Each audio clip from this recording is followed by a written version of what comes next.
Aujourd'hui, c'est un webinaire qu'on fait dans le cadre de Bien-être auto-immune, qui est une plateforme de ressources que j'ai montée pour aider des personnes qui ont des maladies auto-immunes et pour les aider avec des approches et des outils naturels.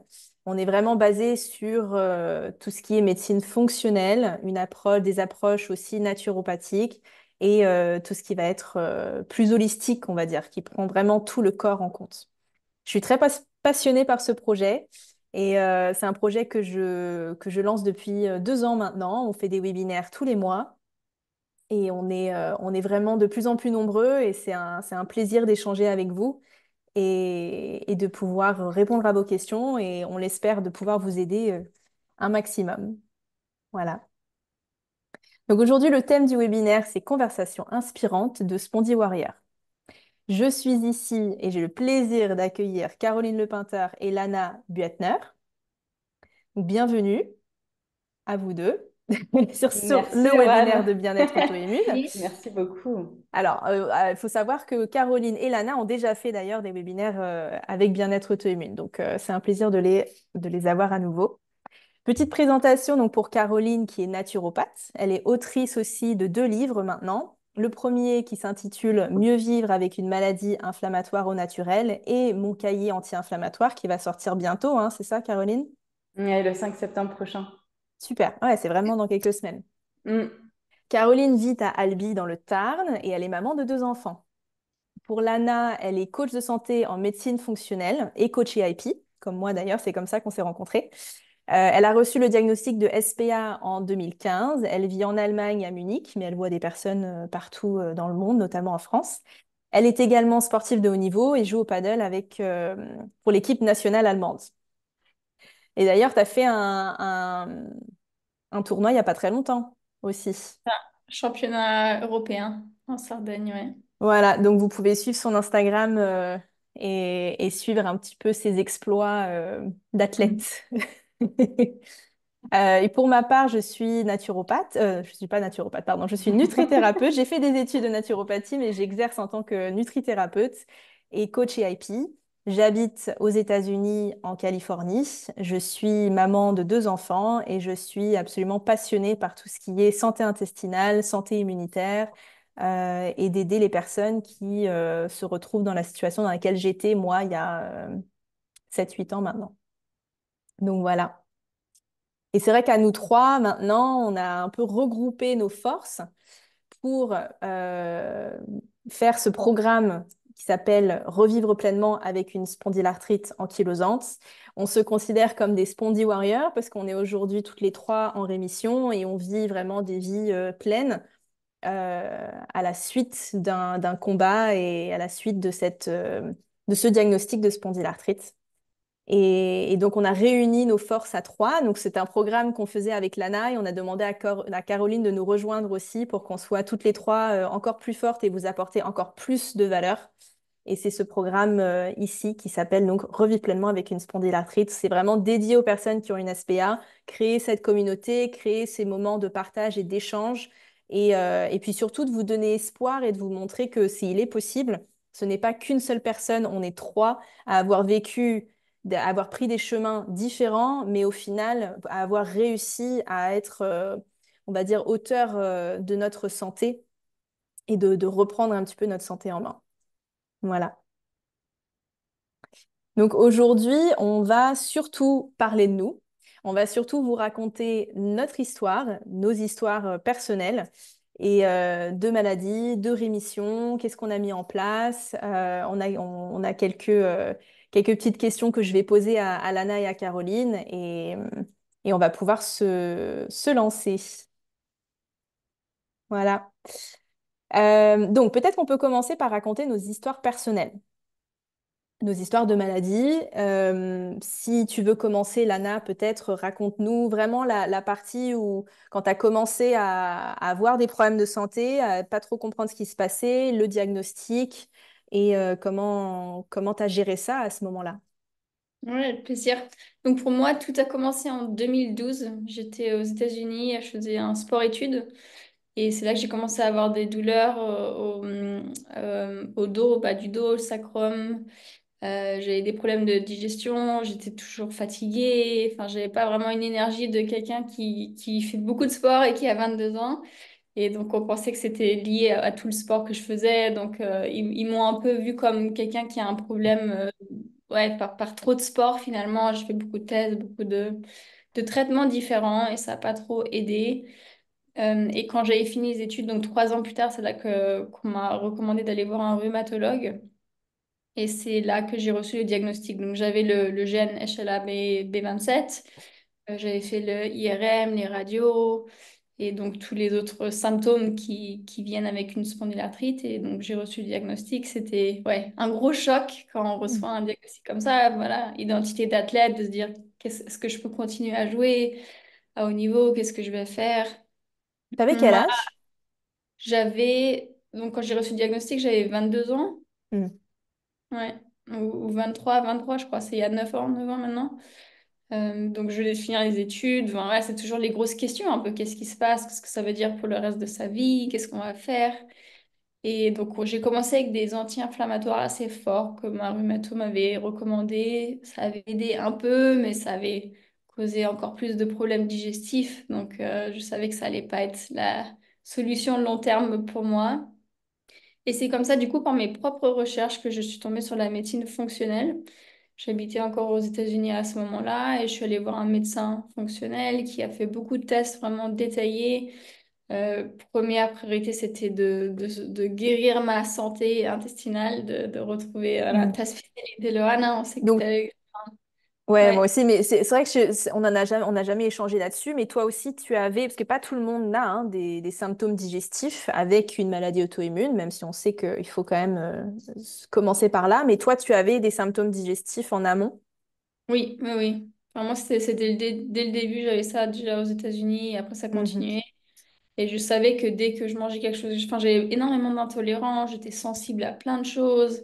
Et je Hmm. savais dès que je mangeais quelque chose qui allait pas trop pour mon corps, direct, j'avais une grosse poussée de douleur au niveau du dos. Donc, c'était, ouais, Mhm. je sentais la connexion. Donc, c'était pour ça que c'était un gros, une grosse priorité de Ouais, faire ça.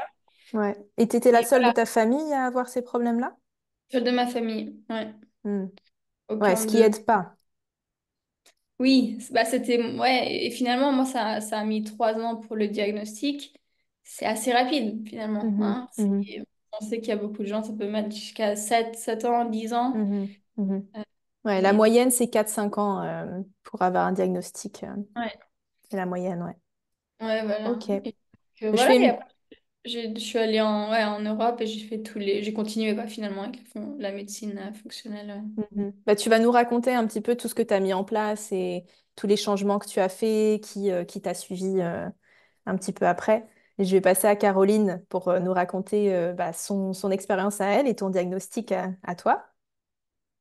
Alors, c'est drôle parce que j'ai commencé à avoir les symptômes en 2012, comme Lana. Ah ouais. Alors, en 2012, moi, j'étais une jeune femme hein, de 23 ans qui était pleine d'enthousiasme et de rêves aussi hein, pour l'avenir. Et comme beaucoup à cet âge, bah, je me croyais vraiment invincible, avec la vie devant moi, prête à mordre dans chaque opportunité qui pouvait se présenter. Mais voilà, ce que je n'avais pas prévu, c'était que bah, ça allait être brutalement interrompu par cette épreuve, ce défi de santé. Et ça a vraiment commencé par une douleur. C'est vraiment apparu subitement au bas de ma colonne vertébrale. Au début, je me suis dit que c'était quelque chose de temporaire, mais en fait, cette douleur, elle voulait pas partir. Et elle s'intensifiait vraiment de jour en jour, devenant vraiment de plus en plus insupportable. Et très vite, ça a envahi mon quotidien. Et les nuits, c'était pire. Je ne pouvais plus en fait m'allonger sans ressentir une douleur vive. En fait, dormir, c'était devenu vraiment une épreuve. Je redoutais le moment où j'allais me coucher parce que à chaque fois, à 3 heures du matin, je passais mes nuits enfin, à trouver une position supportable et je finissais souvent assise. J'étais souvent épuisée, incapable de trouver le sommeil, hein. Et le jour, je boitais. Et en fait, j'avais l'impression, j'avais 23 ans, mais je me sentais comme dans le corps d'une vieille femme. Et j'avais cette impression que mon corps m'avait trahi. Et c'est vraiment dans ce contexte que les anti-inflammatoires, ça a été pour moi une espèce de bouée, hein. Ça me permettait de tenir bon, de tenir mes journées, d'éviter un maximum les ressentis douloureux. Mais en fait, avec le temps, ces médicaments, ils sont vraiment devenus enfin, je suis devenue dépendante des Mm. anti-inflammatoires. Euh, donc, c'était vraiment, je me suis retrouvée piégée dans ce cycle de douleur et de soulagement temporaire, mais en fait, sans issue en vue. J'avais pas, pour moi, c'était uniquement ça, les anti-inflammatoires. Et les consultations médicales, voilà, S'enchaîne. voilà, c'est se multiplier. Et en fait, à chaque rendez-vous, j'étais d'autant plus perdue et désespérée que le précédent parce que aucun des spécialistes que je voyais me semblait en fait capable de m'expliquer ce qui se passait, en fait, de me donner vraiment une explication sensée. Et j'avais l'impression d'être comme un peu une énigme médicale que personne ne pouvait résoudre. Et pendant ce temps-là, en fait, Ouais. la douleur a continué, en fait. Et ça fait complètement le moral. J'étais vraiment au bout du rouleau. Mm, mm. Et en fait, après 2 longues années d'errance, enfin pour moi, on parlait de temps, de moyenne de temps, mais 2 ans, c'est quand même long. Après 2 longues années d'errance, le diagnostic, il est tombé. Donc, spondylarthrite. Euh, C'était une voilà, maladie dite incurable qui allait continuer à attaquer la colonne vertébrale, peut-être même me laisser handicapée, c'est ce qu'on m'a dit. Mm. Le médecin m'a parlé de traitement à vie, d'anti-inflammatoires quotidiens, m'a même suggéré de me faire reconnaître comme travailleur handicapé pour pouvoir mieux faire face à ce qui m'attendait. Donc franchement, à 25 ans, là, quand j'ai eu le diagnostic, j'avais l'impression que ma vie, mes rêves, tout ce que j'avais imaginé pour mon avenir, c'était en train de s'effondrer complètement sous mes yeux.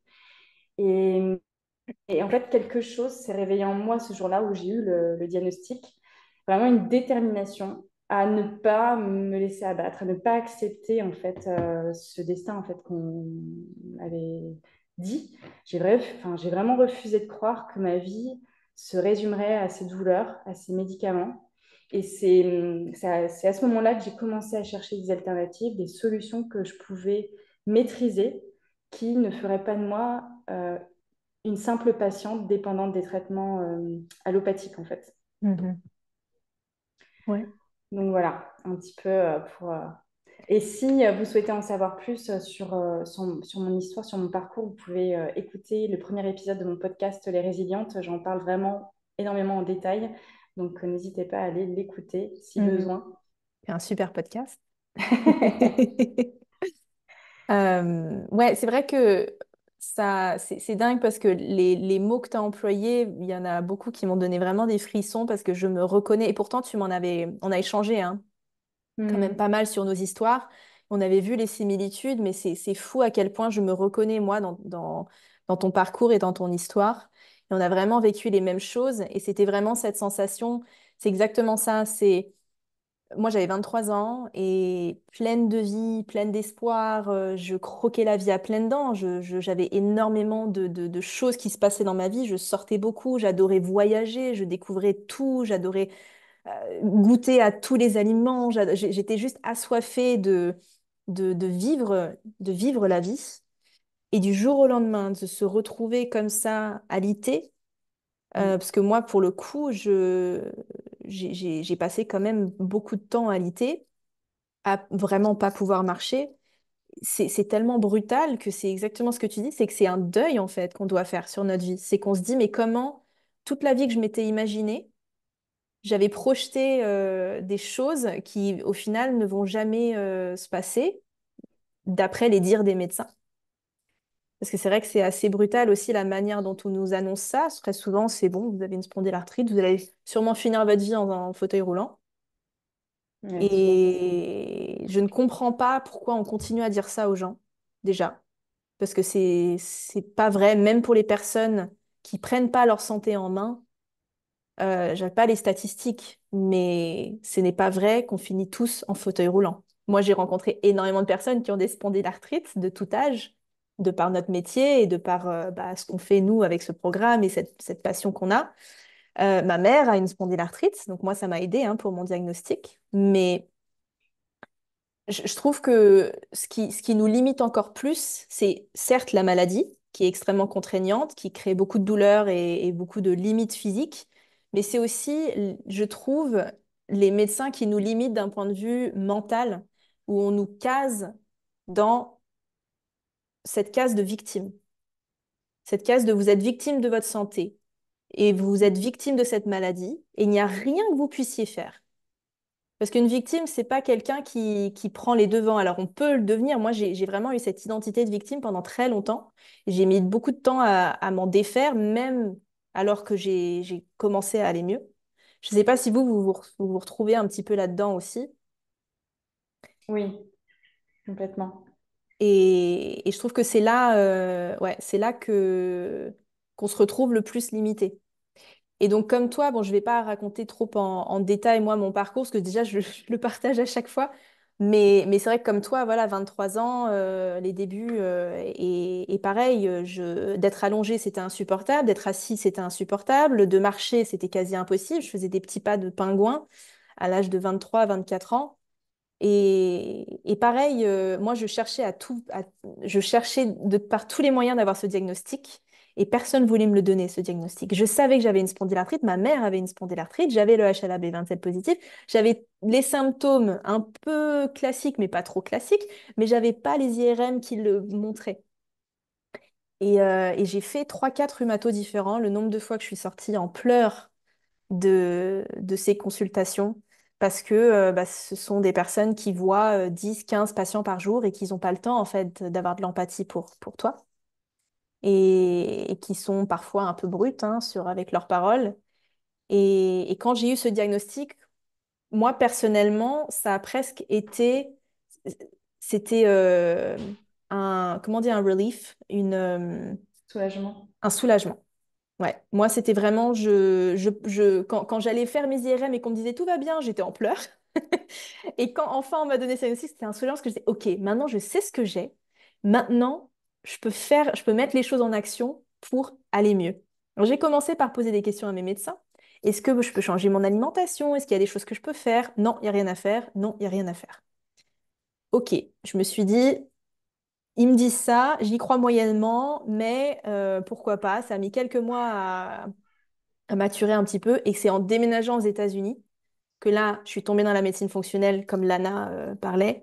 Et c'est vrai qu'à ce moment-là, j'ai découvert un monde, en fait. Et il y avait tellement de choses qu'on pouvait faire.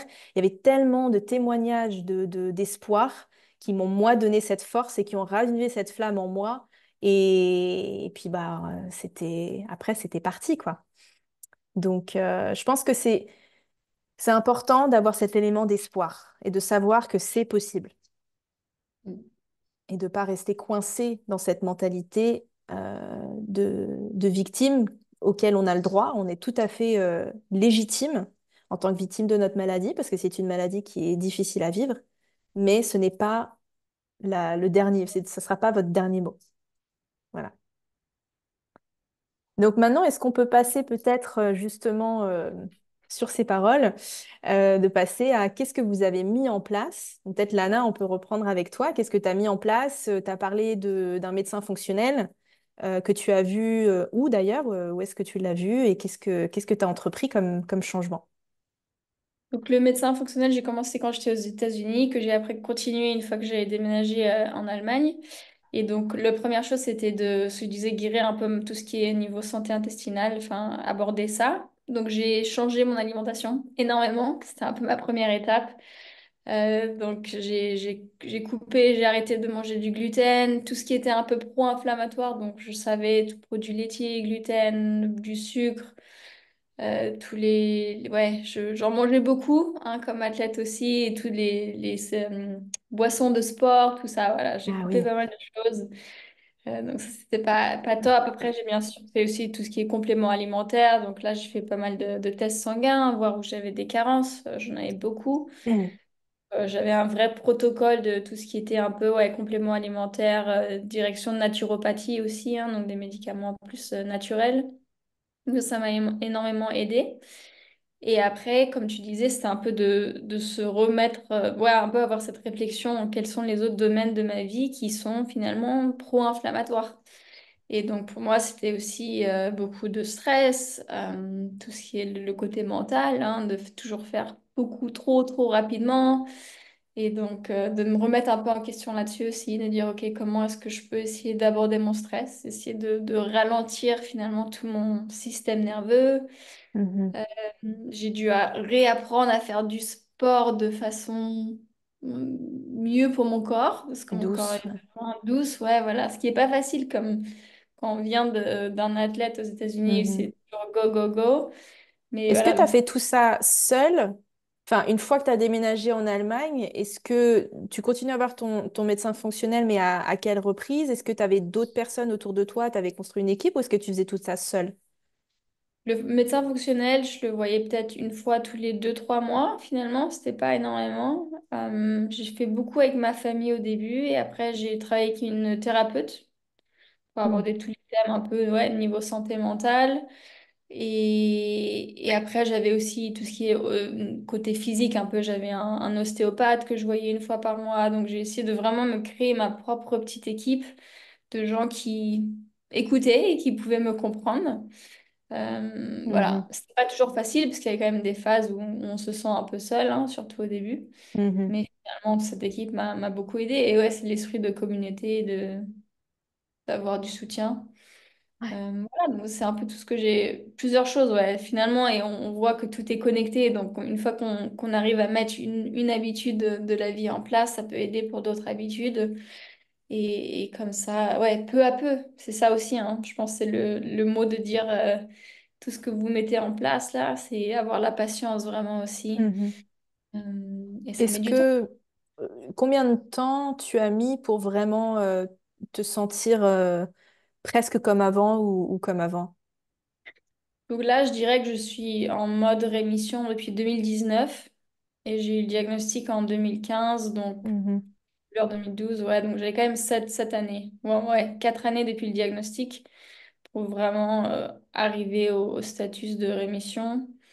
Mhm. Euh, voilà. En Allemagne, nous, j'ai on a la chance d'avoir un hôpital qui est spécialisé en médecine finalement fonctionnelle ou intégrative. Donc j'ai fait 2 fois ça aussi, ça m'a énormément aidé.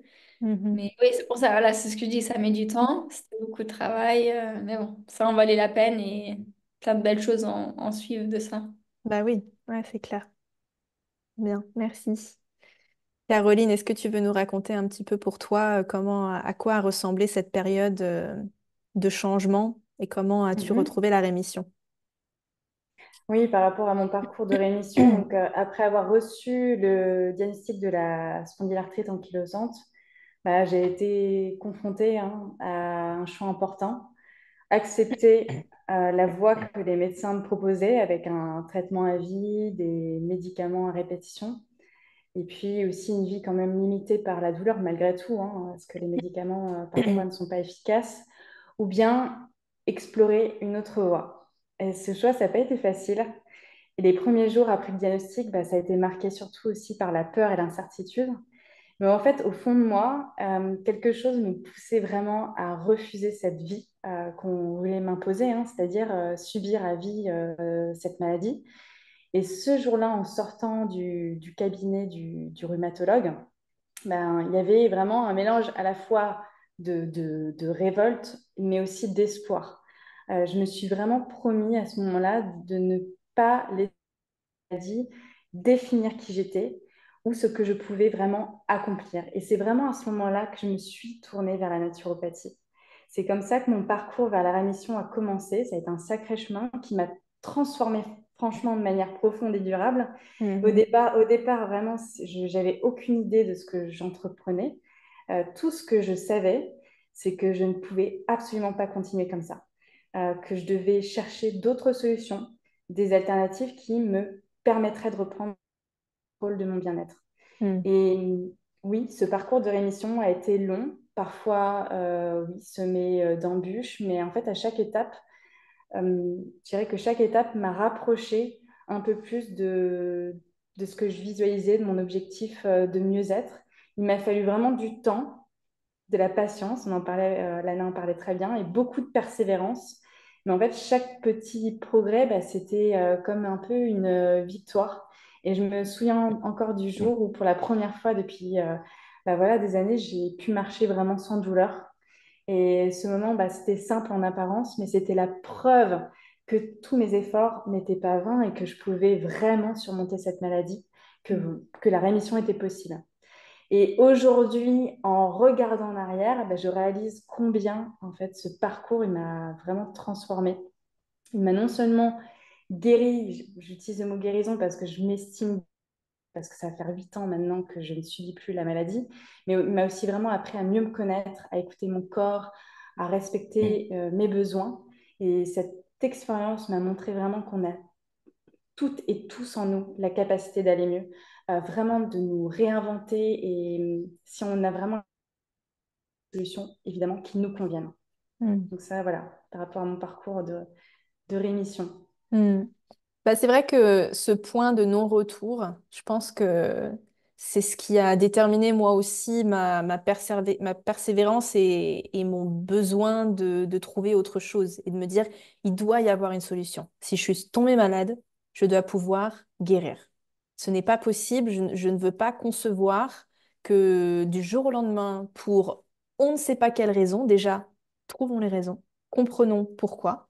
Parce que c'est vrai qu'on nous explique très peu. Le problème, c'est que les maladies auto-immunes sont quand même des maladies qui sont relativement récentes, qui sont de plus en plus nombreuses, qui comptent de plus en plus de personnes. Et donc, il n'y a pas vraiment, bah, il n'y a pas de spécialisation dans la médecine allopathique. Il n'y a pas de spécialisation dans les maladies auto-immunes. Il n'y a pas énormément de choses qui sont abordées. Et donc, c'est vrai que quand on va voir un médecin pour une maladie auto-immune, par exemple rhumatologique, on va voir un rhumatologue, mais lui, il va regarder la partie rhumatologique, il va regarder les articulations et le problème articulaire. On lui a dit bah, tel et tel médicament fonctionne et basta. Mais il ne cherche pas à comprendre le pourquoi du comment et de comprendre vraiment le fonctionnement immunitaire qu'il y a derrière, les déficiences, les carences nutritionnelles, quels pourraient être les déclencheurs. On ne nous apprend pas à creuser là-dedans. Et moi, j'étais persuadée qu'il y avait des solutions. Et c'est vrai que quand j'ai trouvé ces solutions-là, j'ai été vraiment par hasard. On m'a envoyé un lien d'un... C'était pas un webinaire, mais c'était une sorte de documentaire sur les maladies auto-immunes avec tout un tas de différents médecins fonctionnels qui étaient interviewés. Et moi, ça m'a fait ce déclic et je me suis dit, ça y est, j'ai trouvé. J'ai trouvé où je peux creuser, où est-ce que je peux aller. Et là, je me suis plongée la tête la première. J'ai contacté le médecin fonctionnel qui, moi, me paraissait le plus calé. Donc, j'ai contacté lui. J'ai mis toutes mes économies. À l'époque, hein, j'étais jeune, j'avais pas beaucoup de sous. Ça coûte très cher aux États-Unis. Rien que le médecin fonctionnel, ça m'a coûté dans les 6 000 $ avec les tests, les consultations. J'ai suivi à la lettre ce qu'il m'a dit de faire. Et puis, toutes les choses qu'il me disait de faire, je plongeais et je voulais tout comprendre. Lui, évidemment, il n'avait pas le temps de tout m'expliquer. Et puis, il coûtait 350 $ la consultation. Donc, j'allais pas non plus faire consulte sur consulte. Mais du coup, moi, je faisais mes recherches de mon côté. Tous les podcasts que je pouvais trouver, tous les articles dans la littérature scientifique, je plongeais dans PubMed, c'est là où il y a toutes les études scientifiques qui sont recensées. Je me suis formée un peu toute seule au début. Je me suis prise de passion, déjà pour ma santé, mais surtout, je trouvais que c'était passionnant de comprendre pourquoi et d'avoir vraiment cette compréhension physiologique, biologique. Et holistique aussi. Donc voilà, à partir de là, moi j'ai fait des vrais changements alimentaires et j'étais toujours sous médicaments. Je prenais Symphonie, j'étais sous biothérapie. Je crois que je suis la seule des trois d'ailleurs à avoir fait des biothérapies. Ouais, Mais moi, j'en ai pas pris. ouais. Bah moi, à l'époque, et c'est pareil, quand tu as dit je me suis sentie transformée, je me vois aussi beaucoup là-dedans. C'est que pour moi, il y avait la Laurane d'avant et la Laurane d'après. Et je suis carrément plus amoureuse et à fond dans la Laurane d'aujourd'hui que la Laurane d'avant. Je pense que grâce à cette maladie, j'ai vraiment trouvé ma voie, mais du coup, ce côté-là d'avant où j'étais très allopathique, dès que j'avais un petit bobo, un petit truc, je prenais un médicament. Donc moi, on m'a dit, il y a une piqûre que vous pouvez faire tous les mois qui va vous régler votre problème. J'ai dit, OK, go. J'ai même pas cherché à comprendre quels étaient les potentiels risques, les retombées. Enfin voilà.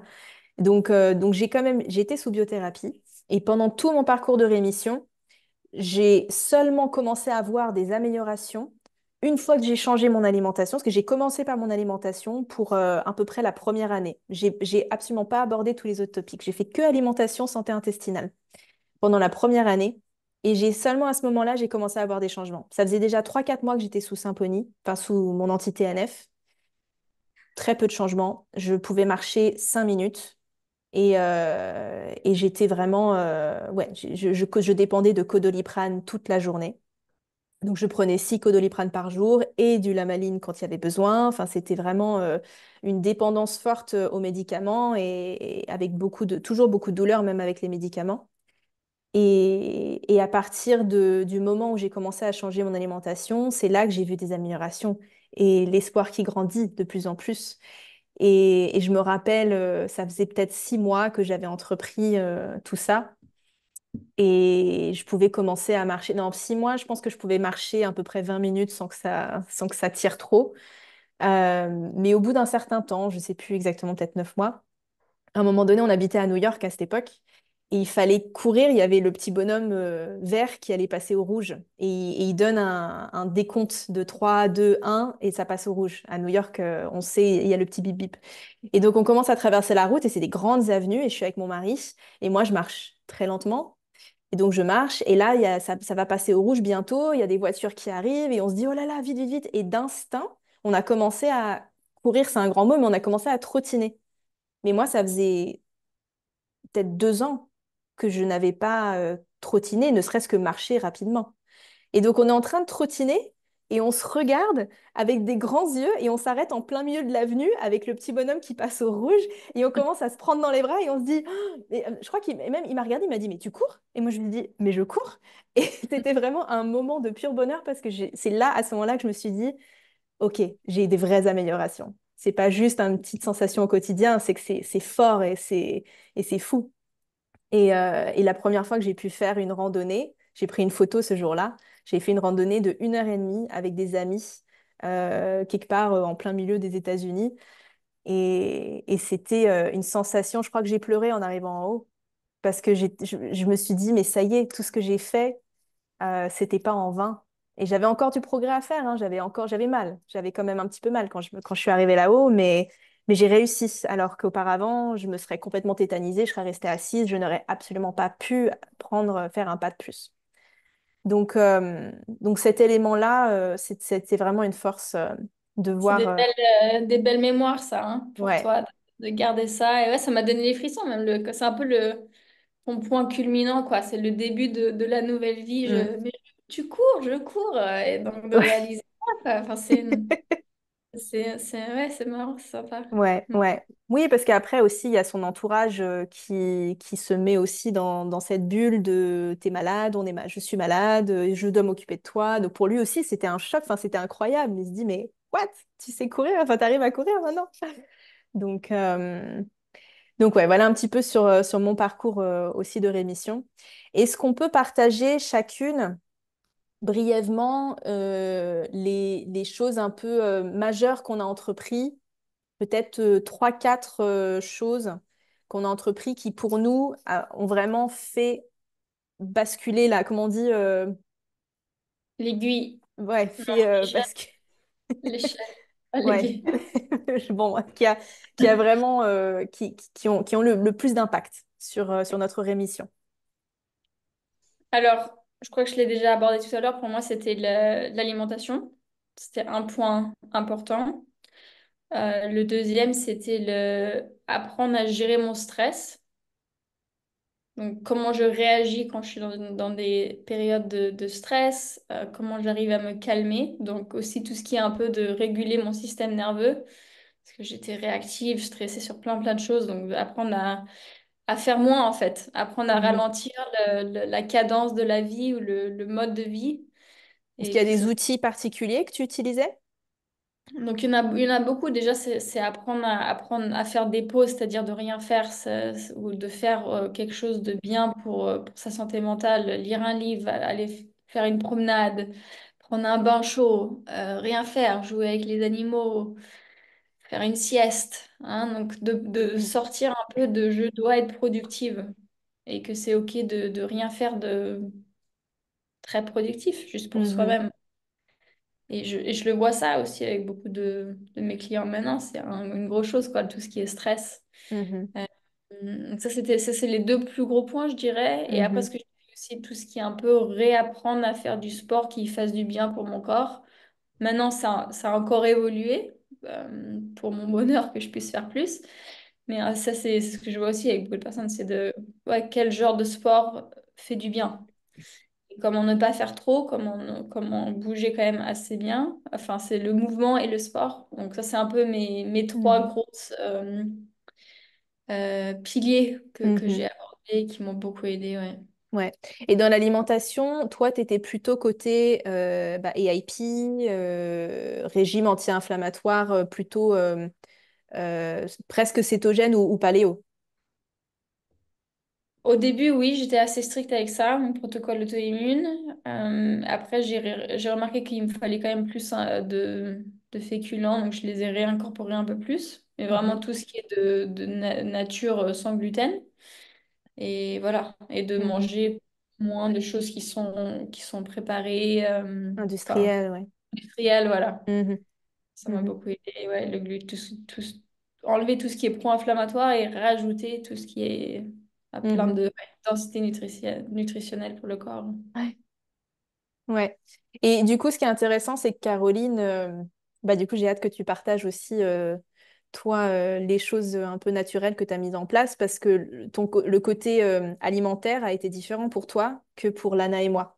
Alors moi, je suis restée EIP pendant très longtemps et j'ai toujours une sorte de version EIP que je suis.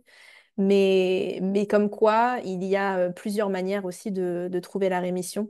Il y a des choses en commun avec tous ces régimes qu'on entend parler, le WALS protocole, les IP, le cétogène, Seignalais, toutes ces choses-là. Il y a quand même beaucoup de choses en commun au final et c'est ces choses, c'est ces communalités qui sont importantes. Mais explique-nous un petit peu, toi, les trois, quatre choses que tu as mis en place de ton côté. Mhm. Alors, lorsque j'ai commencé mon parcours vers la rémission, très vite j'ai compris que l'amélioration de mon contexte de santé, ça allait pas être simple, que ça allait être Mhm, assez complexe. C'était pas une seule pratique ou un remède qui allait vraiment améliorer mon bien-être. J'ai compris en fait que c'était une accumulation de petites choses, de changements progressifs. Et c'est cette approche holistique, cette attention, je dirais, minutieuse à chaque aspect de ma vie qui m'a véritablement amenée sur ce chemin du mieux-être. Évidemment, l'alimentation, ça a été l'un des premiers leviers sur lesquels j'ai agi. Lorsque j'ai commencé à revoir mon mode alimentaire, je pensais naïvement que ça suffirait à tout changer. Donc, j'ai adopté une alimentation anti-inflammatoire plutôt type régime signalé. Donc, pas la méthode EIP, donc en éliminant les aliments qui aggravaient ma condition, qui sont assez connus hein, pour tout ce qui est pathologie auto-immune. Et j'ai appris à nourrir mon corps avec des aliments qui vraiment lui faisaient du bien, qui apaisaient l'inflammation au lieu de l'attiser. Mais très vite, vraiment, j'ai compris que si l'alimentation était une base essentielle, ça représentait qu'une partie du puzzle. Euh, En fait, mon corps réagissait positivement à ces changements, mais mes symptômes n'étaient pas complètement sous contrôle. C'est là que j'ai réalisé que mes émotions, mon mental et mon état d'esprit jouaient vraiment un rôle tout aussi important en fait dans l'amélioration de mon bien-être. J'ai dû me pencher sur du coup mon état d'esprit, sur la manière dont je gérais mon stress, sur mes pensées qui envahissaient mon esprit vraiment au quotidien. mhm, Et c'est à ce moment-là que j'ai compris que la rémission, ça ne pouvait pas être complète sans un travail profond. Et le stress, par exemple, c'est un facteur aggravant évident. On peut faire ce qu'on veut au niveau alimentaire, avoir une superbe alimentation anti-inflammatoire. Mais si à côté de ça, on est hyper stressé, on n'arrive pas à gérer correctement son stress, c'est tellement pro-inflammatoire. En fait, chaque pic de stress, pour moi, ça se traduisait par des poussées inflammatoires, par une recrudescence de mes douleurs. Donc, j'ai vraiment appris à observer mes réactions face aux événements stressants, à ne plus me laisser envahir par l'anxiété. C'était vraiment un travail de tous les jours. C'était pas facile, parfois vraiment invisible, mais vraiment ô combien essentiel. Et j'ai intégré, par exemple, des pratiques de relaxation dans ma routine quotidienne qui me convenaient, hein, parce qu'il y en a tellement. Mais ces moments de pause, en fait, me permettaient vraiment de calmer mon esprit au quotidien, Mm. de relâcher les tensions qui s'accumulaient vraiment dans mon corps et qui se traduisaient par des douleurs. En parallèle, j'ai commencé à explorer vraiment le côté émotionnel, mes émotions, à ne plus les ignorer comme je le faisais auparavant. J'ai compris que beaucoup de mes souffrances physiques étaient liées à des émotions refoulées, à des peurs, à des frustrations non exprimées. J'ai travaillé vraiment sur moi-même pour identifier ces émotions, les accueillir et les laisser s'exprimer plutôt que de les garder en moi, hein. Et ça a été un processus vraiment libérateur. Ça m'a permis de me reconnecter avec moi-même, de me comprendre, comme je disais auparavant, en profondeur. Et en fait, cette approche globale où chaque petite action, chaque petit changement, ça a son importance. Ça m'a permis de créer un équilibre nouveau dans ma vie. C'était pas juste une question de suivre un mode alimentaire ou de pratiquer une technique de relaxation, c'était bien plus vraiment que ça. C'était vraiment j'ai réinventé un peu ma manière de vivre. C'était un ajustement constant pour répondre à mes besoins, parce qu'on n'a pas tous les mêmes besoins, pour respecter qui j'étais réellement. Et le résultat de cette Mm. accumulation de petites choses, c'était bien plus puissant que tout ce que j'aurais pu imaginer, parce que alors, ma rémission n'a pas été linéaire, elle n'a pas été instantanée, mais elle a été vraiment réelle, puisque je vous dis, aujourd'hui, je ne subis plus du tout cette maladie. Enfin, j'y pense plus aujourd'hui, hein, vraiment, Mm. hein, c'est du passé, hein. Aujourd'hui, vraiment, je vis avec conscience, une conscience vraiment importante, enfin, je dirais une conscience aiguë de l'importance de chaque choix que je fais, de chaque pensée que j'entretiens, de chaque émotion que je ressens. Et c'est cet ensemble, Mm. ce tout cohérent qui a transformé ma vie, qui m'a permis vraiment de ne plus subir la maladie. Mm. Et cette approche holistique, c'est pas simplement une méthode de rémission, c'est vraiment devenu une manière de vivre. Mhm. Chaque jour, je continue d'ajuster, évidemment, de réévaluer, de prendre soin de chaque aspect de ma vie. C'est pas fini en fait, hein. Même si aujourd'hui j'ai plus les symptômes, je continue à avoir cette conscience, avoir cette attention globale, cette vision d'ensemble qui me permet Mm. de rester en santé, Ouais. tout En fait, simplement. j'ai l'impression que c'est un peu comme des niveaux. Moi, je vois ça aussi comme j'ai passé le niveau 1, niveau 2, niveau 3. Alors, certes, je suis complètement en rémission et moi, je m'estime aussi guérie, mais j'ai quand même encore des niveaux et des paliers. On a toujours des améliorations à faire et c'est comme s'il y avait des nouveaux niveaux à débloquer avec plein de nouvelles astuces et plein de nouvelles choses qu'on peut intégrer dans notre quotidien. C'est un plus sans fond. En fait, à partir C'est du ça. moment où on met le doigt là-dedans, on continue, on poursuit. Et on apprend encore plus à se connaître, à répondre Ouais, à nos besoins. Ouais, ouais, c'est permanent. ouais, c'est ça. Et pour ma part, pour les quelques choses majeures qui ont vraiment changé mon parcours et ma rémission, je pense que c'était premièrement de comprendre mes déclencheurs. Alors, je dis ça, on ne peut pas réellement savoir exactement quels sont nos déclencheurs. C'est juste d'avoir cette compréhension de quels sont les potentiels déclencheurs, qu'est-ce que moi je pense aurait pu contribuer, sachant qu'il y a toujours quand même ce côté euh, surcharge toxique. Donc, j'ai diminué largement ma surcharge toxique. Je réfléchissais à absolument tout ce qui passait le pas de ma porte, tout ce que j'utilisais dans mon quotidien, tout ce que je mettais sur ma peau, l'air que je respirais. J'ai jeté toutes les bougies parfumées que j'avais parce que j'adorais les bougies parfumées. J'ai vraiment fait un changement dans ma cuisine, de passer du plastique au verre, du téflon au inox. Voilà, donc j'ai vraiment fait un changement de mes habitudes quotidiennes et des choses des produits que j'achetais, même les produits ménagers.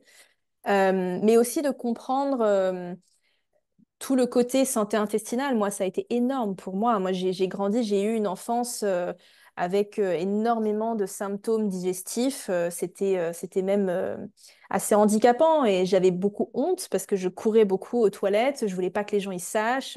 J'avais des spasmes qui étaient absolument douloureux au pas possible. Dès que j'avais un moment de stress, chaque année, mes parents ils partaient un week-end en amoureux, en vacances. Et chaque année, ce week-end-là, je le passais aux toilettes alors, je ne vais pas vous donner des détails, mais j'avais toujours des problèmes digestifs abominables liés au stress. J'allais au parc Astérix, je faisais des manèges, au bout de 1 heure, je devais courir aux toilettes des parcs Astérix. C'était vraiment pour vous décrire à quel point c'était handicapant pour moi et que c'est difficile. Aujourd'hui, j'en parle absolument sans tabou parce que maintenant, mon métier, c'est de parler des selles et des problèmes digestifs des gens et que j'adore ça. Donc, ça ne me pose absolument aucun problème. Mais c'est vrai qu'à l'époque, c'était compliqué. C'était compliqué à gérer.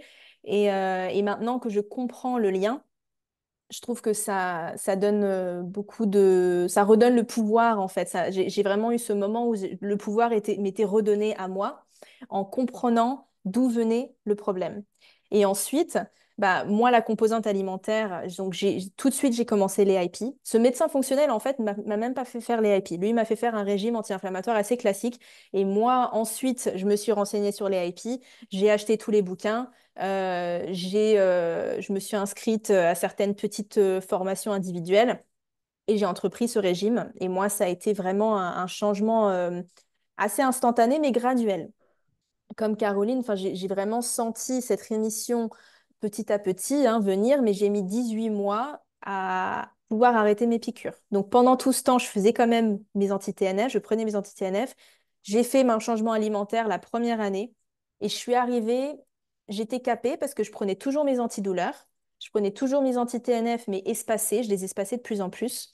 Mais j'ai repris le travail, donc j'étais en marketing à l'époque, donc j'ai repris le travail, j'arrivais à avoir une vie à peu près normale, sauf que bah, je prenais des antidouleurs dans la journée et je marchais peut-être une demi-heure sans trop de douleur.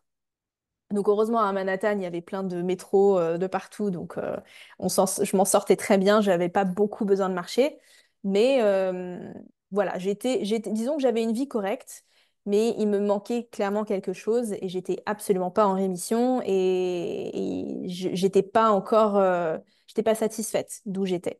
Et à ce moment-là, ça faisait 1 an, à ce moment-là, on a déménagé à San Francisco. Et donc bah là, j'étais dans le monde un peu plus des hippies, le monde de la méditation, du yoga. Et donc moi, j'avais absolument jamais entrepris ce genre d'activité. Et d'un coup, bah, je me plonge dans l'acupuncture, dans le yoga, dans le qigong. Moi, le qigong, ça a été une révélation. Je le faisais 2 fois par semaine, c'était extraordinaire. Je me suis plongée dans l'EFT, donc une technique aussi de relaxation et bah, que Caroline et Lana font d'ailleurs. Donc, je pense que vous pourrez en parler mieux que moi. Mais j'ai fait beaucoup de EFT, c'est quand on se tape sur des endroits très particuliers du corps pour faire un peu un reset du système nerveux. Et tout ça cumulé, en l'espace de 3 mois, j'ai réussi à accomplir ce que j'avais accompli en 1 an avec juste le changement alimentaire. Donc pour moi, ça a été vraiment un déblocage incroyable. Et c'est que je me suis dit, alors ok, l'alimentation en fait beaucoup, mais ça fait clairement pas tout. Et vraiment, ce qui m'a débloqué complètement et ce qui m'a permis d'arriver à arrêter mes piqûres et enfin bah, réaliser mon rêve d'être maman aussi, parce que quand on est sous anti-TNF, on ne peut pas tomber enceinte. Et moi, ça a été ma motivation principale qui me prenait vraiment les tripes. Et donc enfin, j'ai pu arrêter tout ça grâce à tout ce qui était mental, gestion du stress et tout ça. Donc, on insiste beaucoup là-dessus, on en a parlé toutes les trois, mais parce que c'est vraiment une grosse composante. Euh, du coup, est-ce qu'on peut très brièvement dire bah, quel est notre quotidien, quelle est une journée type ou une semaine type pour donner un petit peu des idées aux gens et encore un peu plus d'espoir peut-être? Je vais faire très brièvement, peut-être juste sur une Ouais. journée, quand c'est un peu plus rapide. J'essaie de dormir 8 heures. Ça, c'est quelque chose que je priorise, c'est d'avoir toujours 8 heures de sommeil. Et je commence assez lentement ma journée. Donc, je me fais un thé, peut-être une petite méditation, une petite séance de yoga. Et après, donc, je vais travailler. Souvent, je fais une pause déjeuner où je vais aller à la salle de sport. Donc voilà, donc je travaille avec mes clients, j'ai différentes séances, les projets. Et le soir, j'essaie de vraiment trouver un moment pour ralentir à nouveau, de faire une promenade avec mon copain, juste de faire quelque chose de relaxant. Voilà, et de passer assez de temps aussi pour cuisiner, bien sûr. Donc Mm. j'essaie de manger 3 fois par jour de ce que j'ai préparé moi-même. Donc soit je prépare le soir pour que j'ai les restes pour le lendemain. Voilà, donc c'est toujours un peu... Donc, c'est un bon petit mix de bien s'occuper de moi-même, donc tout ce qui est self-care et d'être là pour d'autres personnes. Et ce Mhm. que Caroline disait tout à l'heure, c'est un peu toutes les petites, vraiment les petites habitudes de la vie que maintenant Mm. j'y pense même plus, sont vraiment intégrées dans mon quotidien. Et ça aide d'avoir un peu cette routine, vraiment, ça fait du bien, ouais. Ok. Caroline? Aujourd'hui, ma vie est bien différente de celle que je menais avant de traverser cette épreuve de santé.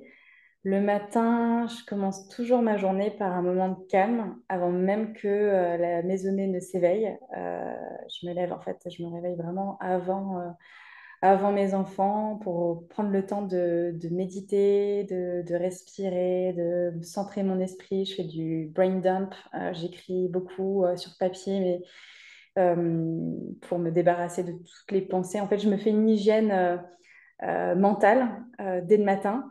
Ces minutes, elles sont vraiment essentielles pour moi. Ça dure pas longtemps, hein. Elles me permettent de commencer la journée avec une intention claire et une énergie positive. Et c'est vraiment un rituel qui m'aide à rester connectée à moi-même, à mes sensations, à ce que je ressens vraiment. Et mon alimentation, alors reste un pilier fondamental dans mon quotidien, dans mon bien-être quotidien. Je prépare mes repas avec soin, en choisissant des ingrédients qui nourrissent non seulement mon corps, mais aussi mon esprit. C'est plus une question de suivre un mode alimentaire strict, mais plutôt de respecter ce que mon corps demande, de lui offrir ce dont il a besoin pour fonctionner au mieux. Et vraiment, les repas sont devenus un moment de plaisir. Au cours de la journée aussi, je fais de mon mieux pour maintenir un équilibre entre mes activités pro et perso. Être à l'écoute de mon corps, c'est vraiment devenu une priorité depuis que j'ai eu ce défi de santé. Si je ressens de la fatigue ou des tensions, je prends le temps de m'étirer, de faire une pause, de marcher un peu. Mon quotidien, c'est plus une course contre la montre, Mm. mais vraiment un rythme que je choisis en fonction de mes besoins.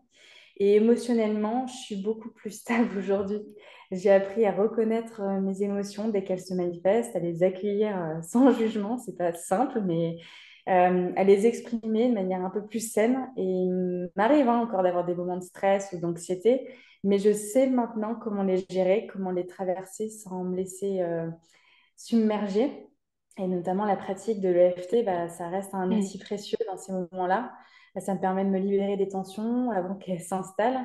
Et le soir, je clôture ma journée aussi avec un autre moment de tranquillité où je prends le temps de faire le point sur ma journée, de reconnaître mes moments de joie, les défis que j'ai pu rencontrer. Et ces moments de réflexion, ça m'aide à rester toujours ancrée, à apprécier, à me préparer pour le lendemain, vraiment avec une attitude positive. Et alors ma vie, aujourd'hui, elle n'est pas parfaite. Il m'arrive encore d'avoir des jours plus difficiles que d'autres. Mais chaque jour, je me lève avec vraiment la certitude que j'ai les outils et la force intérieure pour vivre pleinement en harmonie avec moi-même. Mm. Grâce notamment à cette spondie, depuis que j'ai eu cette spondie, c'est vraiment cette sensation que j'ai. Mon quotidien, c'est vraiment une écoute de mon corps, la gestion de mon esprit et l'expression de mes émotions. Et chaque jour, je choisis de prendre vraiment soin de moi, de cultiver cette paix intérieure, de vivre vraiment avec gratitude pour tout ce que j'ai appris. Et du coup, évidemment, si je prends soin de moi, je suis bien avec les autres et c'est Ouais. tout Il faut bon, prendre quoi. soin de soi pour pouvoir prendre soin des autres aussi. Tout à fait, Ouais. complètement. Bah oui, moi c'est pareil. Je pense que c'est vraiment des moments de. Moi, c'est surtout beaucoup de gratitude que j'essaye de garder en moi et de ressentir au quotidien. Et de se rappeler que bah, il fut un temps où je n'avais pas même une lueur d'espoir d'avoir la vie que j'ai aujourd'hui. Et quand je me réveille le matin et que j'ai mes deux puces qui m'attendent, c'est un vrai moment de plaisir, même quand on n'a pas dormi de la nuit. Et donc, comme toi, Caroline, je me réveille un petit peu avant, je me fais mes étirements, j'aime beaucoup faire de la respiration. J'essaye de prendre le temps, mais moi, je continue quand même à courir partout. Je suis toujours assez speed dans mon quotidien, mais ça, c'est quelque chose sur lequel je dois travailler. Mais sinon, toutes les bonnes habitudes je pense que j'ai un mix de vous deux. Et ces bonnes habitudes-là, de réfléchir à qu'est-ce qui me fait du bien aujourd'hui, même d'un point de vue alimentation. Alors, j'ai toujours des choses que je mange pas. Moi, je mange toujours pas de gluten et toutes les céréales d'ailleurs.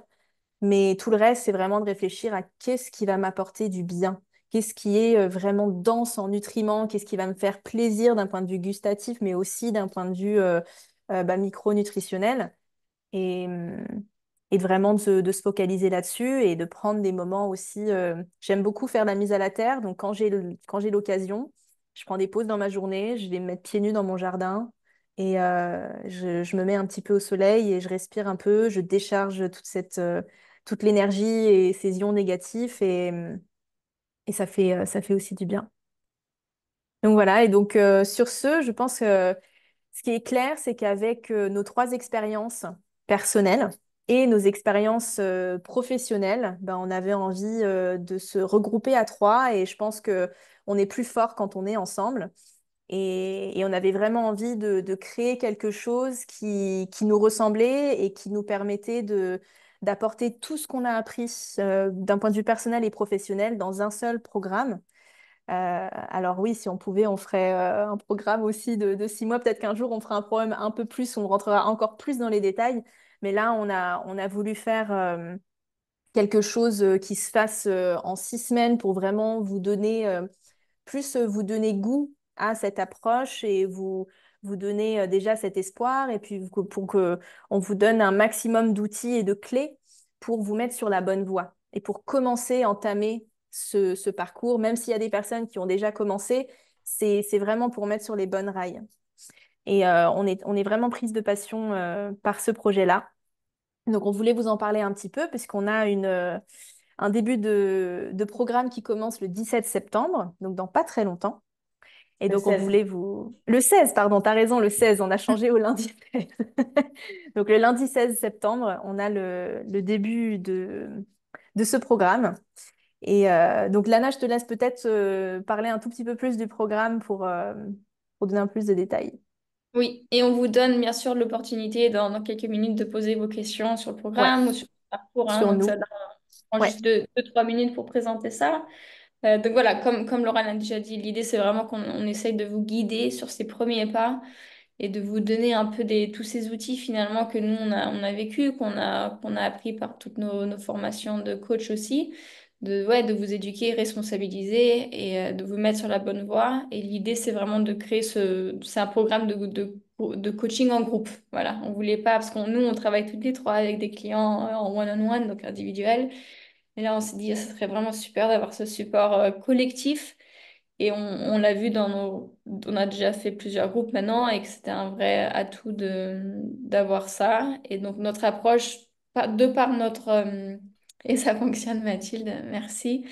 Et de par, ouais, donc notre approche, de par nos formations, c'est donc. On suit tout ce qui est de la médecine fonctionnelle, la naturopathie, vraiment intégrative. Donc, tous les domaines du mode de vie, du style de vie.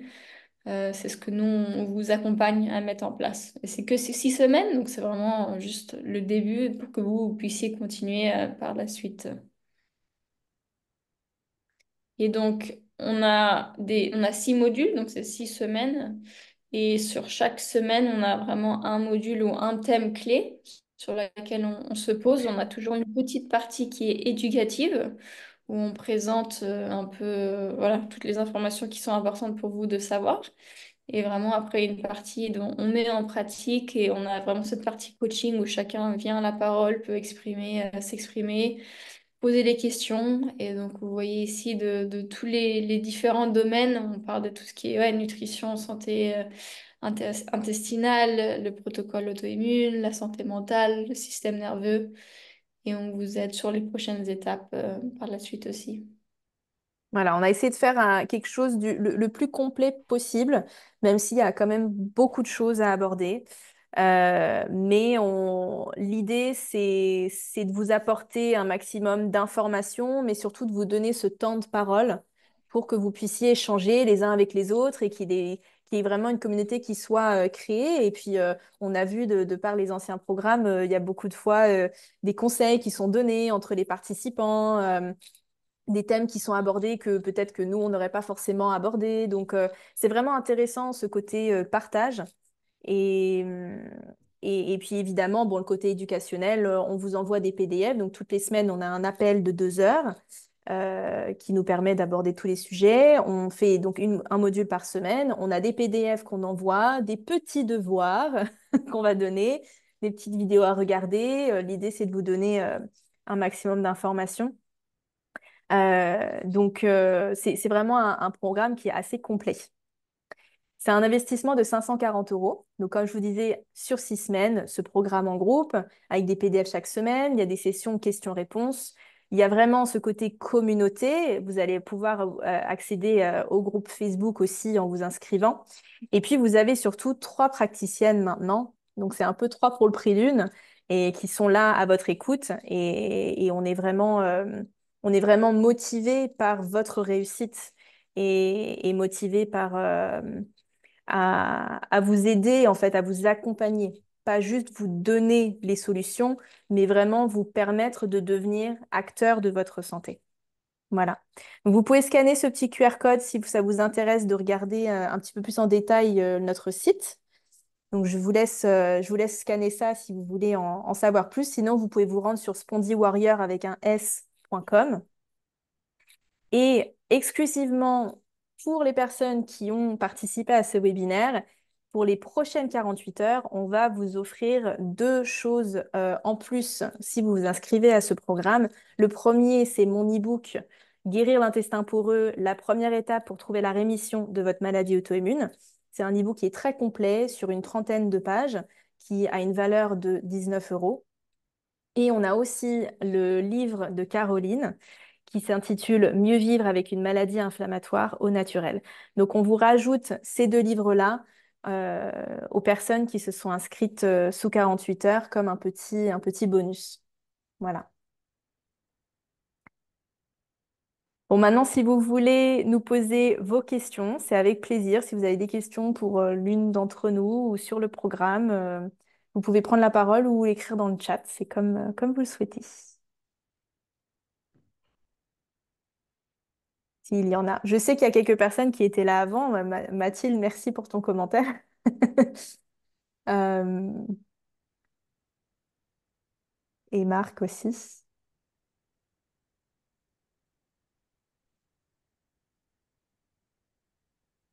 Ou peut-être même Marc ou Mathilde, si, je sais pas si vous voulez partager un peu votre ressenti du programme.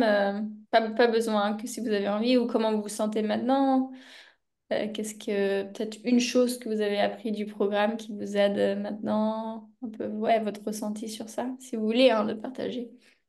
Oui, si vous souhaitez, vous pouvez vous enlever vous pouvez allumer votre micro et parler ou alors écrire dans le chat comme vous voulez.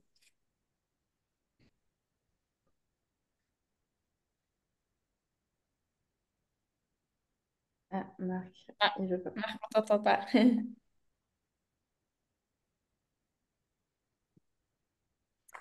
Mathilde qui dit, il y a toujours du travail, mais le programme donne beaucoup de clés pour trouver des solutions.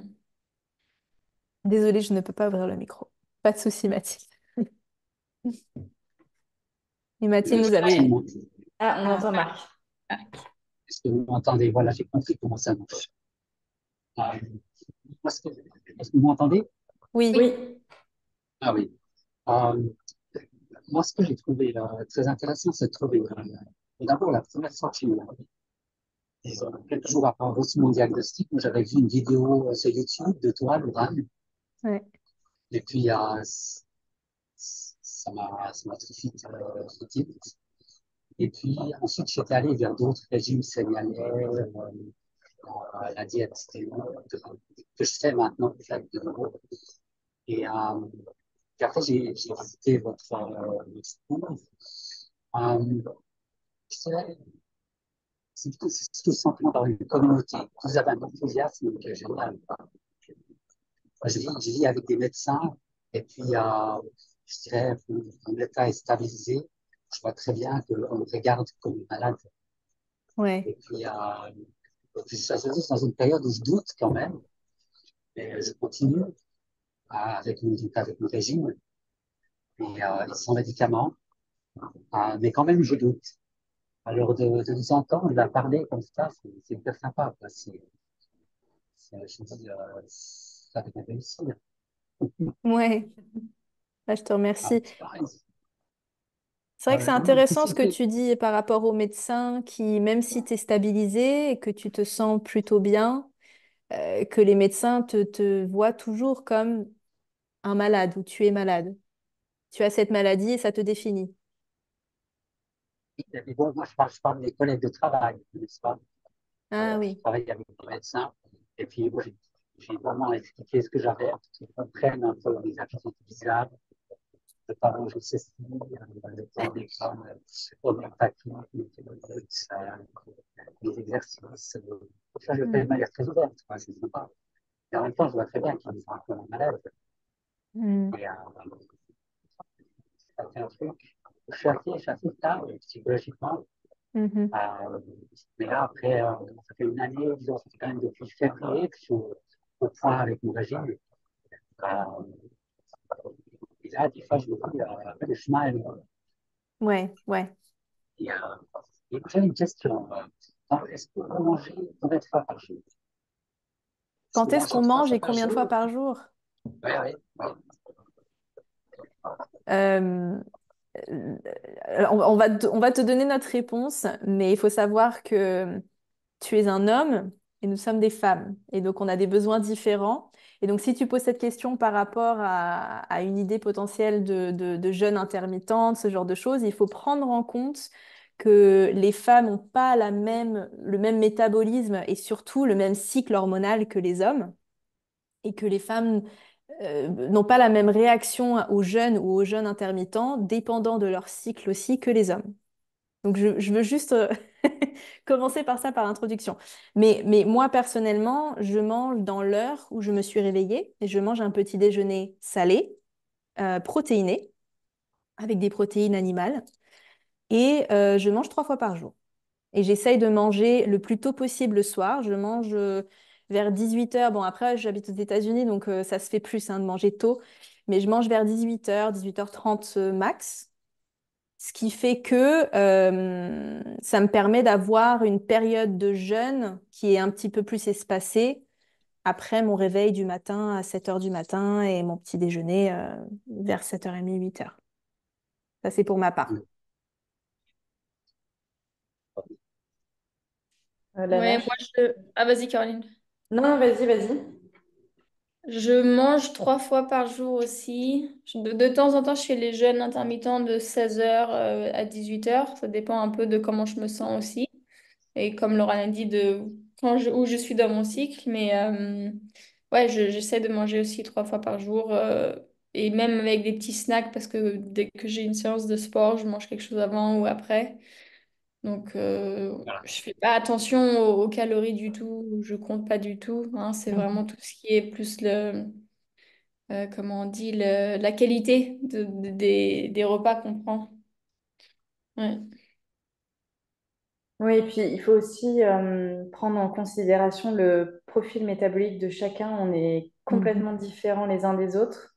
Donc, il y a certaines personnes, elles vont picorer, elles vont faire plusieurs petits repas tout au long de la journée parce que c'est leur profil métabolique. Il y en a d'autres, ils ont besoin d'énormes assiettes. Enfin, moi, j'ai plutôt un profil métabolique, disons, classique où je vais avoir 3 repas par jour avec des snacks euh, dans la matinée et l'après-midi. Mais en aucun cas, par contre, je jeûne. Ça, je jeûne pas parce que je l'ai fait et c'était une belle erreur parce que ça m'a créé en fait beaucoup de fatigue surrénalienne. Mais voilà, Laura me l'expliquait bien. Il faut faire attention au jeûne, surtout quand on a une spondie, parce que avec la spondie, on a nos surrénales qui sont un peu HS, qui sont énormément sollicités. Et faire du jeûne, ça provoque énormément de stress. Et le stress, hein, c'est corrosif, c'est pro-inflammatoire, donc il vaut mieux l'éviter. Donc il faut faire attention. Voilà. Ça dépend tellement du profil métabolique de Mhm. chacun, prendre ça en considération. Ouais, et puis même des carences alimentaires, parce que si on est déjà carencé en minéraux, par exemple, et qu'on va rajouter un jeûne par-dessus ça, surtout pour tout ce qui est ratio potassium, magnésium, mais ça, c'est abominable. Donc c'est vraiment, enfin, c'est vraiment, ça peut créer des réactions assez violente hein, de vomissement alors qu'on est en jeûne depuis peut-être 36 heures. Donc voilà, c'est vrai qu'il faut faire attention. Le jeûne intermittent peut être intéressant pour certaines personnes, mais je pense qu'il faut toujours, pour ce cas-là, il faut toujours consulter. Et- ouais, donc, tu as bien senti ma question, c'était ça. Ouais. Je mets j'hésite, parce que j'écoute beaucoup sur YouTube des informations d'un type qui parle toujours de Sequoia, du régime kétogène. Mhm. Et puis, il propose justement de plus manger le matin. Oui. Ah, et puis, j'hésitais parce que moi, c'est-à-dire depuis avant mon diagnostic déjà, depuis 2017, euh, les matinées sont compliquées le matin. Mhm. Et j'ai pris l'habitude de faire beaucoup d'exercices pour me reconstruire, me mettre en forme. Et puis, en plus, maintenant, je prépare un petit déjeuner spécial. Donc, je suis occupé assez longtemps. Et, euh, et ça prend beaucoup de temps. Donc, j'ai Mhm. hésité à supprimer le petit déjeuner pour gagner du temps. Après, Et est-ce il y que a une ton petite... petit déjeuner, tu peux pas le préparer la veille pour le lendemain, par Euh, exemple? je pourrais aussi. Ouais. Et après, on te dit ça, je veux dire, il faudrait, enfin, je pense qu'on peut pas te dire là comme ça, oui, c'est OK pour toi de jeûner ou c'est pas OK pour toi de jeûner. Je pense que c'est une évaluation qu'il faut faire lors d'une consultation.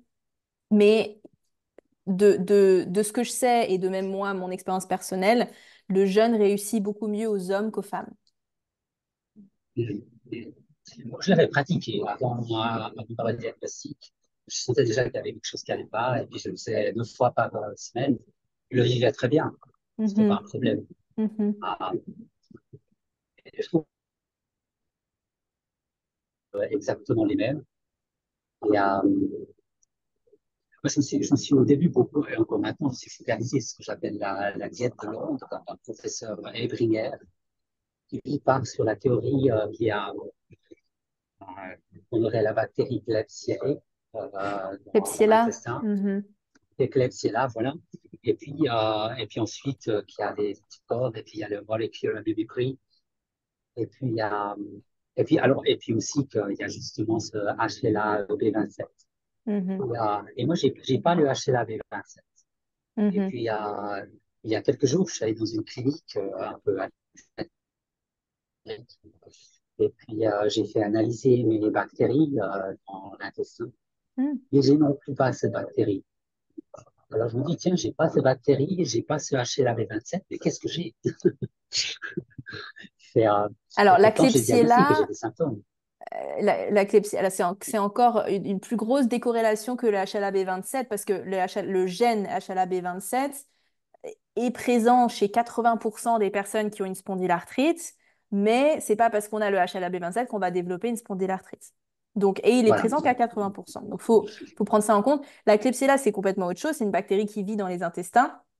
Moi, c'est quelque chose que je teste aussi avec mes tests fonctionnels et enfin les prélèvements de sel que je fais. C'est vrai qu'on retrouve, et c'est mon cas d'ailleurs, on retrouve très souvent chez les personnes qui ont une spondyle la Klebsiella, mais pas que. Il y a aussi les personnes qui ont une CEP aussi, sclérose en plaques. Enfin, il y a quelques maladies auto-immunes qui sont propres à la Klebsiella et d'autres bactéries. C'est encore une fois, c'est pas parce qu'on a la Klebsiella qu'on a une spondyle. Et c'est pas parce qu'on a une spondyle qu'on a la Klebsiella. Mais il se trouve que, je n'ai pas les statistiques, mais il se trouve qu'il y a beaucoup de personnes qui ont une spondylarthrite, qui ont une prolifération, parce qu'elle est présente, hein, elle est toujours présente, mais qui ont une prolifération de Klebsiella. Voilà.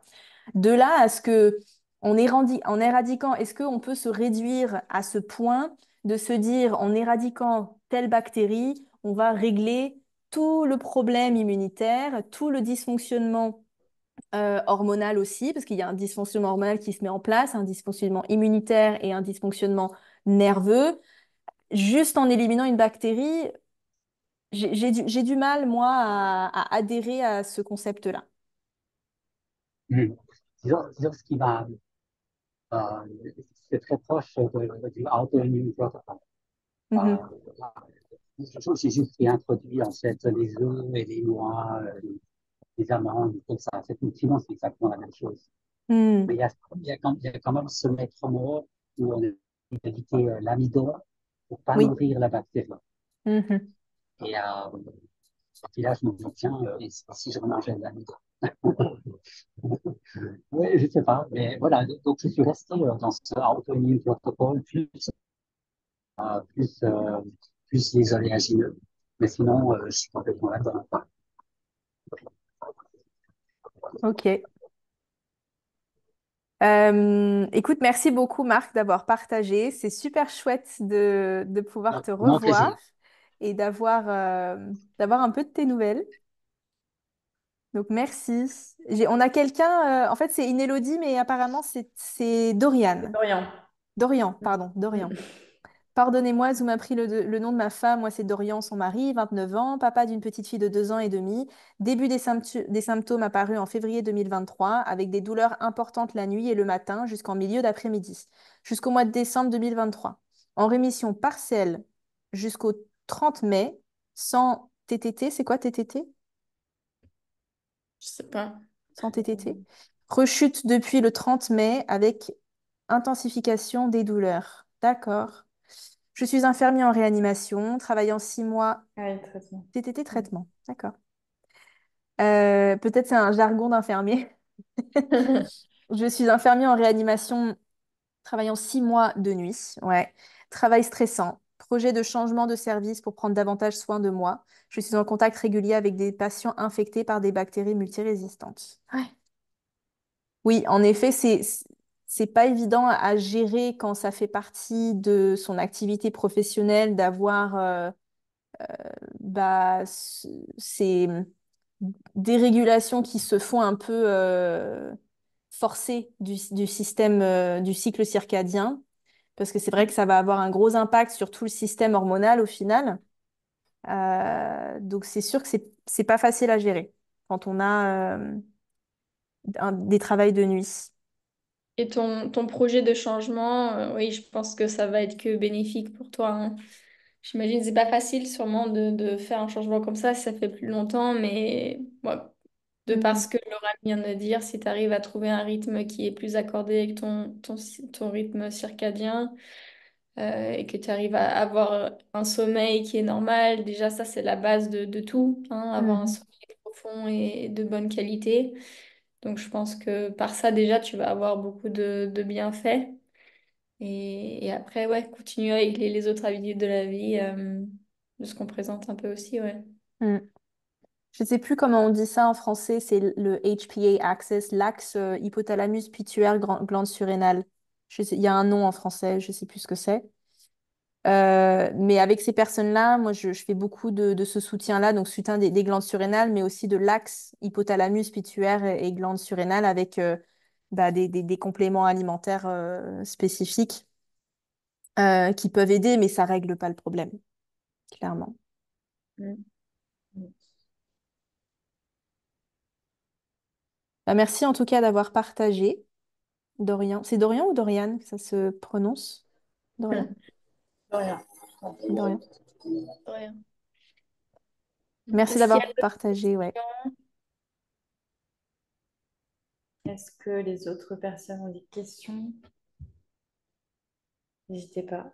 Ouais, et je trouve que c'est intéressant parce que j'ai l'impression que la plupart, on a beaucoup de femmes. Bon, maintenant, on a Dorian aussi, mais ce mythe que la spondylarthrite atteint plus les hommes que les femmes, je pense que enfin, c'est devenu quelque chose d'obsolète maintenant et on voit vraiment du 50-50 maintenant qui apparaît. Mm. Et rien que le fait que bah, il y a beaucoup de femmes là sur ce webinaire, nous on soit 3 femmes, je pense qu'on représente un peu, on représente bien ce changement qu'il y a eu depuis ces peut-être 20 dernières années, quoi. Et nous, dans chaque programme qu'on a fait, Laurent, avant, on a toujours eu des hommes aussi, hein, un ou On deux, avait un homme à chaque fois un homme à chaque fois. Voilà. parmi les femmes. Ouais. Donc, Vous avez, je vais vous poser encore une question. oui, Est-ce que vous avez des problèmes avec les yeux? Les avec œufs, les yeux ou les œufs? Oui, avec les yeux. Avec ah, les les yeux. yeux. Les yeux, style uvéite. Oui. Voilà, exactement. C'est ce que j'ai. Mhm. Ce qui Non, m'intéresserait, c'est si vous avez parlé du passé aussi, c'est la question quand les symptômes ont commencé à disparaître. Est-ce que le VIH fait partie du début ou à la fin? C'est quelque chose qui m'intéresse. ouais, Marc, je te remets en mute. Comme ça, on peut te répondre parce qu'il y a beaucoup de bruit derrière toi. Donc, j'ai juste rééteint ton micro, mais n'hésite pas à l'allumer une fois que tu veux prendre la parole. Donc, si j'ai bien compris ta question, tu voulais savoir si nous, personnellement, on avait eu des problèmes au niveau des yeux, des uvéites. Non, moi, je n'ai pas eu de problème au niveau des yeux ou d'uvéites. Et Lana et Caroline, j'ai pas l'impression non plus. Non, Non, moi Très courant. j'ai non. non. J'ai déjà eu, oui, beaucoup de personnes que j'accompagne qui ont eu d'abord en premier symptôme l'uveit. Ouais. Mm. Ouais. C'est intéressant, hein. C'est vrai que c'est toujours en début de symptômes. Ça commence par l'uvéite et après, ça va évoluer. Mm. Mais d'un point de vue Ou par des rechutes. chronologie, ouais, dis-moi. Non, parfois il y a aussi quand les gens ils ont des symptômes où ça, du vide, ça vient souvent un peu en mode rechute ou c'est des poussées finalement. Ouais. Mais c'est vrai qu'il y a pas mal de clients où l'ophtalmologue, Ophtalmo. Oui. l'ophtalmo a Mhm. recommandé le patient qu'il aille voir un rhumatologue. Donc c'était Mhm. vraiment, ouais. Et c'est finalement ça parce qu'ils ont eu l'uvite qu'ils ont pensé aller voir un rhumatologue. Donc c'est intéressant, ouais. Mhm. Ouais. Ouais, je sais pas si d'un point de vue chronologique, ta deuxième partie de ta question, c'était est-ce que ça va être une des premières choses qui vont partir ou pas? Ça, je sais pas, je suis pas sûre qu'il y ait vraiment une règle. Ce que je peux dire, c'est que généralement, les symptômes digestifs sont les premiers à s'arranger avant les symptômes de douleur inflammatoire. Mais par contre, quant à l'uvéite, j'ai l'impression que c'est ce qui met le plus de temps à se calmer. Il y a aussi ces uvéites-là avec des personnes qui ont des problèmes neurologiques comme bah, la CEP ou NMO. Donc moi, j'ai vu ça aussi et c'est généralement, c'est ce qui prend quand même pas mal de temps à se calmer. Mais je ne sais pas s'il y a une vraie règle. Hein, je ne sais pas si vous êtes d'accord. Non, il n'y a pas de règle. Ouais. Absolument pas. À Mhm. bientôt, Mathilde, merci. Oui, merci. Merci Mathilde, qui dit au plaisir de retrouver et de solidifier cette communauté de Super Spondy Warriors. Bon, bah, je pense qu'on a répondu à toutes les questions. On vous remercie d'avoir été présent et Mm. ça a été un vrai plaisir d'échanger avec vous. Et n'hésitez pas, si vous avez des questions, vous pouvez nous contacter sur contact@spondywarrior.com. Voilà. Et puis, si vous souhaitez vous inscrire et profiter des bonus qu'on vous offre, vous pouvez vous rendre sur notre site et remplir le petit questionnaire d'inscription sur notre site internet. Voilà, voilà. Et puis, bah, merci à Caroline et à Lana aussi. Merci à toi, Laurent. Merci, Caroline. oui. Merci à toutes. C'était super. Ouais. Merci tout le Très belle monde. soirée à tout le monde.